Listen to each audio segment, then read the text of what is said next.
ఆంధ్రప్రదేశ్ పునర్విభజన చట్టంలో అప్పటికే నిర్మాణంలో ఉన్న నీటి ప్రాజెక్టులకు అభ్యంతరం చెప్పకూడదని ఉందని కేంద్ర సహాయ మంత్రి బండి సంజయ్ స్పష్టం చేశారు. నీటి పంపకాల విషయంలో కాంగ్రెస్ బీఆర్ఎస్ పార్టీల మధ్య జరుగుతున్న వాగ్యుద్ధం నేపథ్యంలో ఆయన మీడియాతో మాట్లాడుతూ కృష్ణా జిల్లాలో తెలంగాణకు 571 టీఎంసీలు రావాల్సి ఉండగా కేవలం 299 టీఎంసీలకు మాత్రమే అప్పటి ముఖ్యమంత్రి కేసీఆర్ ఎందుకు అంగీకరించారని ప్రశ్నించారు. కృష్ణా జలాల విషయంలో కేసీఆర్ ప్రజలను పదే పదే మోసం చేశారని ఆరోపించారు.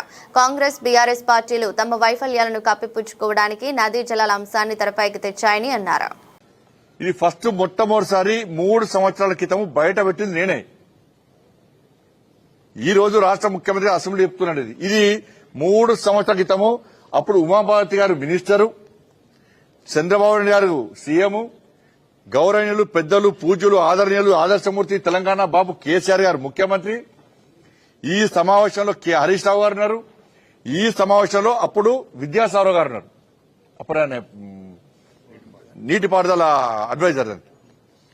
వీళ్ళందరూ కూర్చొని ఉమాభారతి గారి సమక్షంలో 2 రాష్ట్రాలు కూర్చొని 2 రాష్ట్రాల మధ్య జరిగిన అగ్రిమెంట్ ఏం జరిగింది, కేసీఆర్ ఏం ఒప్పుకున్నారంటే మాకు 299 టీఎంసీలు చాలు అని ఒప్పుకున్న పేపర్ ఇది. ఇది అఫీషియల్ డాక్యుమెంట్. ఇది కేంద్ర ప్రభుత్వం జలశక్తి మినిస్టర్లో ఇంకా ఉంది. ఇది నువ్వు 299 టీఎంసీలకు ఎవరినడుగు ఒప్పుకున్నావని నేను అంటుండే కదా. ఆ రోజు అడిగినా ఈ రోజు అడుగుతున్నా. ఈడ ఊకదంపుడు స్పేటం ఇచ్చినావు.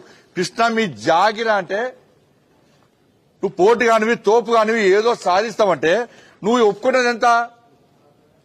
299 టీఎంసీలకు ఆ రోజు ఎందుకు ఒప్పుకున్నావో కేసీఆర్ దగ్గర ఇప్పటికి సమాధానం లేదు, ఇప్పటికి లేదు. ఇది మొట్టమొదటి బయట పెట్టింది నేనే, రాష్ట్ర అధ్యక్షుని గారు. ఈ డాక్యుమెంట్ బయట తీసుకొచ్చింది నేనే.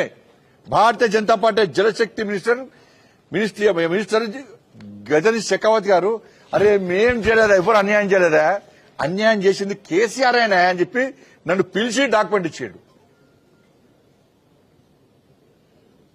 బండి ఇది ప్రజలకు చెప్పాలని చెప్పి డాక్యుమెంట్ ఇచ్చినాక దీన్ని ఒప్పుకున్నది కేసీఆరే. మీకు రావాల్సింది 571 టీఎంసీ తెలంగాణకు. కానీ కేసీఆర్ సంతకం పెట్టిండు. అప్పుడు సమావేశంలో సంతకం పెట్టిండు. 2 రాష్ట్రాలు జరిగే ఒప్పందం అని చెప్పి డాక్యుమెంట్ పెట్టబెట్టిండు. ఇది తప్ప చెప్పిన పంపిస్తాను ఈ డాక్యుమెంట్. ఇది మాట్లాడకుంటే ఈ డాక్యుమెంట్ కేసీఆర్ కు పోస్ట్ చేసాను. ఇది తప్పు అన్నాడు. ఒక ఐఏఎస్ అధికారితో నా మీద ప్రెస్ మీటింగ్ పెట్టించిండు. నేను మాట్లాడేది తప్పు అన్నాడు. తప్పు అంటే ఈ డాక్యుమెంట్ పంపించాక ఏం జరిగిందంటే ఇంకో ఐఏఎస్ ఆఫీసర్ ఏం చేసిండు, కేసీఆర్ తెలియకుండా జలశక్తి మినిస్టర్ లేఖ రాసిండు. ఏం రాసిండు అంటే, సార్ మాకు 571 టీఎంసీ రావాలి, మాకు 299 టీఎంసీలే వచ్చినాయని చెప్పి ఇంకో అధికారులకు లేఖ రాసిండు.